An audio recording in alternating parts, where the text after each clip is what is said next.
சென்னையின் number 1 mutton biryani ருசிக்க பாண்டி பஜார் பசும்பொன் ரெஸ்டாரண்ட்டுக்கு வாங்க.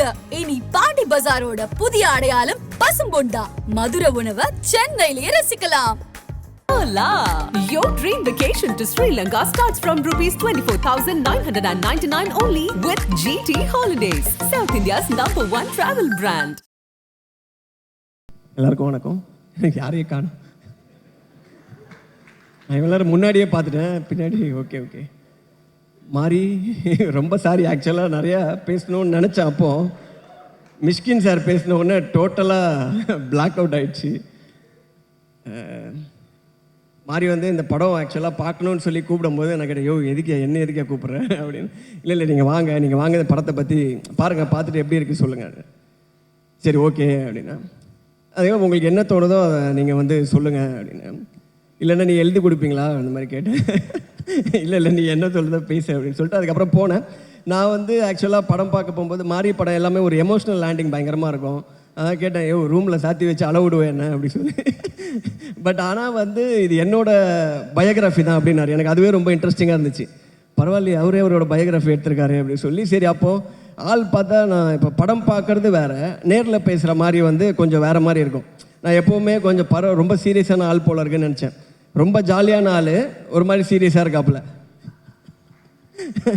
ஸோ வந்து சரி ஓகே, இவரோட இதுனா அதுவும் சின்ன பசங்கன்னா பார்த்தாலே தெரியுது ஏதோ க்ரைம் தான் லைட்டாக வாய்ப்பு இருக்குது சொல்லி. அங்கே போய் படம் பார்த்தா படத்தில் வந்து அப்படியே பொறுமையாக ஆரம்பித்து அந்த ஃபஸ்ட்டு எடுத்து இந்த டீச்சர் கர்ச்சிப் எடுத்தாப்புல. ஆக்சுவலாக பார்க்கும்போது அந்த வாழை மரம் எல்லாம் தூக்கிட்டு போகிறது, அந்த வாழைக்கோலெல்லாம் தூக்கிட்டு போகும்போது ரொம்ப கஷ்டம் அந்த மாதிரி இருக்கும்னு நினச்சேன். ஒரு பெர்ஸ்பெக்டிவில் பார்த்தா ரொம்ப கஷ்டப்பட்டுருக்காப்புல போல் அப்படின்னு நினச்சிக்கிட்டே இருக்கும்போதே அந்த டீச்சரையும் அந்த பையனையும் பார்க்கும்போது டேய் ஜாலியாக இருந்திருக்க அந்த மாதிரி நமக்கு வந்து டோட்டலாக நான் அந்த கதைக்குள்ளே போயிட்டேன். அது பார்த்தா எல்லாமே அதுக்கப்புறம் எனக்கு அந்த லைஃப்பில் ஆக்சுவலாக அதை பார்க்கும்போது வந்து ஒரு சைடு அதில் இருக்க கஷ்டங்கள் எல்லாமே அந்த எமோஷன் அதெல்லாமே புரியுது. பட் அதர் சைடு வந்து ரொம்ப சந்தோஷமாக இருந்திருக்கு. அவருக்கும் அந்த சின்ன பையன் அந்த 2 ஃப்ரெண்ட்ஸு பேசிக்கிறது, அவங்க ஸ்கூலுக்கு போகிறது. இங்கே அந்த நமக்கு ஸ்கூலுக்கு போகணுன்னாலே இங்கே போக மாட்டோம்ல, அந்த மாதிரி ஒரு ஜோனில் நான் இருந்தேன். ஏன்னா ஃபுல்லாகவே பாய் ஸ்கூலு, ஒரே மாஸ்டர்ஸ் அப்படி தான் சார் தான் இருப்பார் எப்போவுமே. மிஸ் எல்லாம் ஃபஸ்ட்டு வந்தவுடனே அங்கேயே போயிடும், அப்படியே பாஸ் ஆகிடுவாங்க. ஸோ இவர் வந்து கரெக்டாக அந்த டீச்சருக்காக ஸ்கூலுக்கு போகிறதெல்லாம் பார்க்கும்போது நமக்கு வந்து ஓகே ஏதோ நல்லபடியாக இருந்திருக்காரு அப்படின்னா. இப்போது மிடில் ஸ்கூல் முடிச்சிருப்பாருன்னு நினைக்கிறேன். இன்னும் ஹை ஸ்கூல் இருக்குது, ஹையர் செகண்டரி இருக்குது, காலேஜ், நிறையா டீச்சர்லாம் இருந்திருப்பாங்க. எதுவுமே சாதாரணமாக கடந்து போன மாதிரி தெரியல. பட் இதை இவ்வளோ சந்தோஷமாக இந்த மாதிரி நிறைய அந்த ஃபன் மொமெண்ட்ஸோடு இந்த படத்தை வச்சிருக்கிறது வந்து அந்த படத்தில் என்ன சொல்கிறது, ஒரு ஜென்ரல் ஆடியன்ஸ்க்கு ஒரு என்டர்டெயின்மெண்ட் சென்டருக்காக இந்த படம் இருக்குமா, இல்லை ஃபுல்லாகவே வந்து ஒரு பதிவாக மட்டுமே இருக்குமா அப்படின்னு பார்க்கும்போது இந்த மாதிரி விஷயங்கள் வந்து அது இன்னும் கொஞ்சம் கமர்ஷியல் ஆடியன்ஸுக்கு மேபி நம்மள மாதிரி கொஞ்சம் ஃபன் எதிர்பார்க்குறாங்களே அவங்களுக்கு வந்து நிறையாவே ஃபன் இருக்குது அது உள்ள. ஆனால் இது எல்லாமே நீங்கள் தான் பண்ணீங்களா? கொஞ்சம் அப்போ என்ன ஒரு 10 வயசு இருக்குமா? பையன் வயசா? அதான் பையன் டீச்சரையே பார்க்குறான் திருப்பி. ஸோ இந்த மாதிரி இன்னும் நிறைய ஃபன் சைடும் இருக்குது. பட் அந்த படம் முடியும் போது தான் வந்து அதில் இவ்வளோ ஏன்னா அவர் என்ன மாதிரி விஷயம்லாம் எனக்கு தெரியாது. ஃபஸ்ட்டு இது ஆல்ரெடி புக்கில் எழுதியிருக்காருறாங்க. நம்ம எங்கே புக்கு படித்தது, நம்ம படித்த புக்கே டோட்டலாக வேறு. ஸோ அதில் எனக்கு தெரியாமல் பார்த்தா கடைசியில் அந்த அப்படி ஒரு எமோஷ்னல் லேண்டிங் அந்த படத்துக்கு இருக்காது. முடித்தோன்னே அதோட ரியல் ஃபோட்டோ பிக்சர் ஒன்று போட்டார். அப்போ தான் நமக்கு வந்து அந்த கொஞ்சம் ஹார்ட் வந்து இன்னும் ஹெவி ஆகிடுச்சு. ஏன்னா அது ரியலாக நடந்த சம்பவம், அதில் ஒரு ஆள் தான் இவர் அப்படின்றது எல்லாமே அதுக்கப்புறம் பின்னாடி தான் தெரிய வந்துச்சு. பட் அந்த சோகத்தோடையே வெளியில் வரும்போது திருப்பி நான் டீச்சருக்கே போயிட்டேன். அதனால் எனக்கு ஹாப்பியாகவே கட்டி பிடிச்சி நல்லா இருந்தது.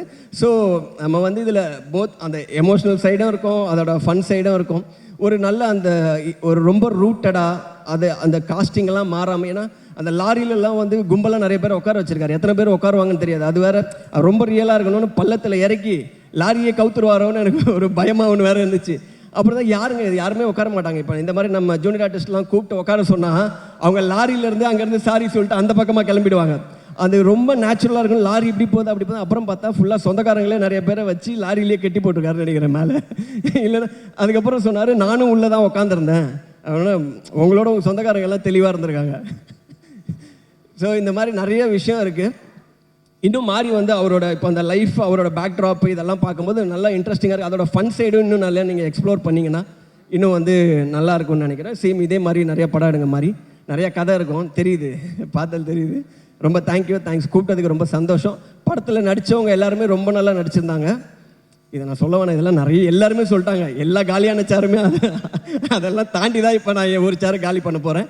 ஸோ கூப்பிட்டதுக்கு எல்லாரும் ரொம்ப தேங்க்ஸ், நன்றி.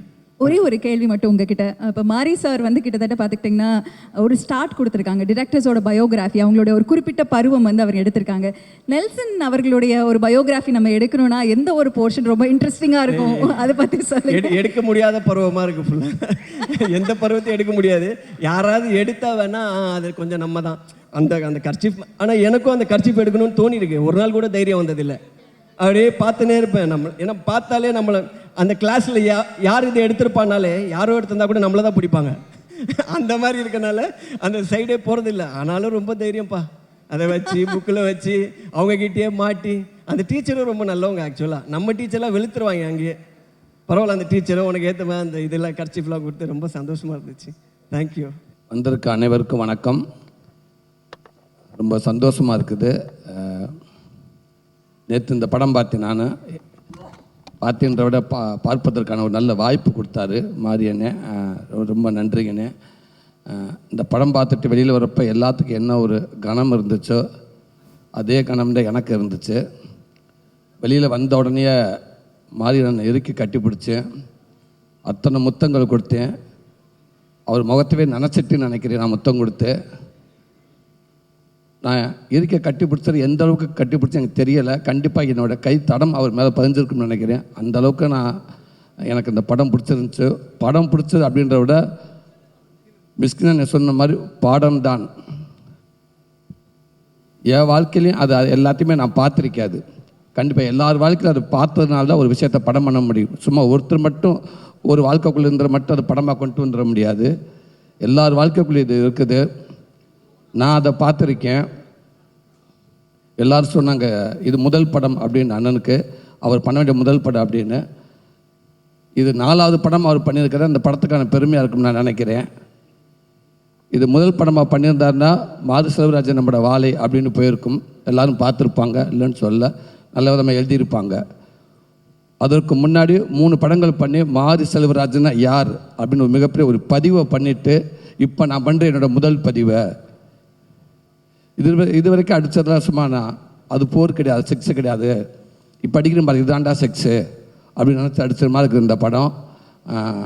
அதனால தான் இன்றைக்கி இவ்வளோ பெரிய மேடை, இத்தனை பெரிய இயக்குநர்கள், இன்றைக்கி தலை சிறந்த இயக்குநர்கள், சினிமாவுக்கு முக்கியமான டெக்னீஷியனுங்க, தயாரிப்பாளர்கள், ஒட்டுமொத்த பேர் சேர்ந்து எப்படி ஒரு குடும்பத்தில் ஒரு நல்ல விஷயம் நடந்துச்சுன்னா அந்த உறவுகள் அத்தனை பேர் வந்து சேர்ந்து எப்படி அதை கொண்டாடுவாங்களோ அதே போல் இன்றைக்கி தமிழ் சினிமாவில் இருக்க உறவுகள் அத்தனை பேருமே வந்து இன்றைக்கி ஒருத்தர் இங்கே நிற்க வச்சு கொண்டாடுறாங்கண்டா அதற்கு தகுதியான ஆள் கண்டிப்பாக நம்ம மாது செல்வராஜன் இருக்கான்ற நான் ரொம்ப ஆணித்தனமாக சொல்கிறேன்.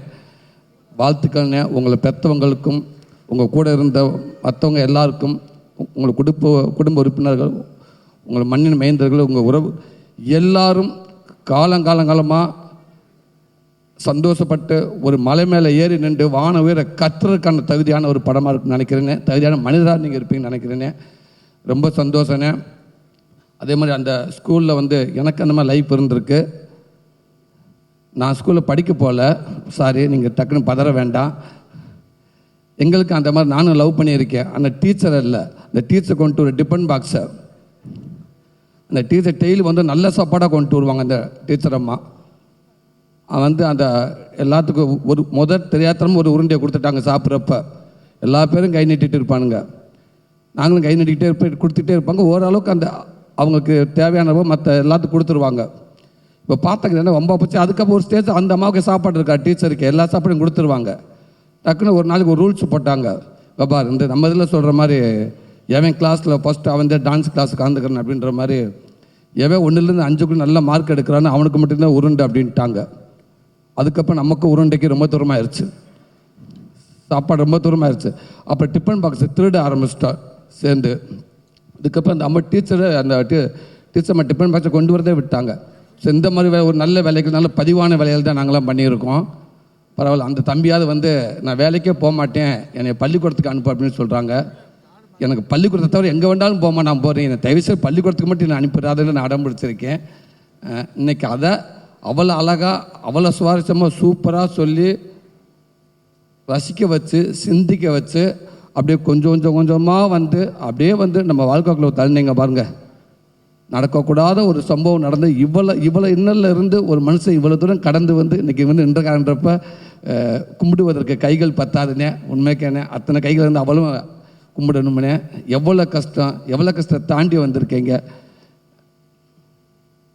ரொம்ப பெருமையாக இருக்குண்ணே, ரொம்ப சந்தோஷமாக இருக்குதுண்ணே. இந்த படத்தில் ஒர்க் பண்ண அத்தனை பேருக்கும் சரி, சந்தோஷ் நாராயணனே வாழ்த்துக்கண்ணே. ரொம்ப சிறப்பாக பண்ணியிருந்தீங்கண்ணே. நிறைய இடத்துல ரொம்ப பிரமாதமாக பண்ணியிருந்தீங்கண்ணே. அதே இடத்துல தேனி ஈஸ்வரண்ணே, நான் வெண்ணிலா கபடிக்குள்ளே பண்ணுறப்போ முதல் கேமராமேன் நான் சினிமாவில் நான் அவரை பார்த்தது. அவ்வளோ அற்புதமாக இருந்துச்சுண்ணே. சொல்லிக்கிட்டே போனேன், அவ்வளோ ஷாட்டுனேன், அவ்வளோ ஷாட் இருக்கேன். இந்த படத்தை ஆரம்பித்த எண்டு வரைக்கும் நான் சொல்லிக்கிட்டே போயிருவேன். ஏன்னா இந்த மாதிரி படங்களும் நான் சொல்ல முடியும். கௌதம் வாசுதேவன் சார் மாதிரி படங்கள் என்னால் சொல்ல முடியாது. ஏன்னா அதில் வந்து அந்த ஒரு ஸ்டைல் வேறு. ஆமாம், அதுக்கு எனக்கு ரொம்ப தூரமாக இருக்கணும். ஆனால் இதில் அப்படியே கவிதையாக இருந்துச்சு. அப்படி இருந்துச்சு நிறையா செட்டு. அதில் அந்த பையன் ஓடியாந்து ஃபஸ்ட்டு அங்கே கீழே இருந்து கட்டில் கீழே எழுப்பி விட்டு வேகமாக ஓடியாந்து போகிற வழியில் அந்த டம்முன்னு பாலத்தை கீழே குதிச்சு அந்த தண்ணியை அள்ளி முகத்தை கழுவிட்டு அள்ளி குடிச்சிட்டு போய் பாருங்கண்ணே. இதை விட ஒரு பதிவு எதுவுமே இருக்கான்னு நினைக்கிறேன். அது மாரியண்ணே உங்களை சேர்ந்ததேன். தேனீஸ்வரன் அது படம் பிடிச்ச விதம் அவ்வளோ சூப்பராக இருந்துச்சுன்னு. நடித்த அத்தனை பேர்த்துக்கும் என்னோட மனமார்ந்த வாழ்த்துக்கள். தம்பிகளாக தமிழ் சினிமாவுக்கு அற்புதமான ஒரு நடிகரை கொடுத்துட்டார் அண்ணே.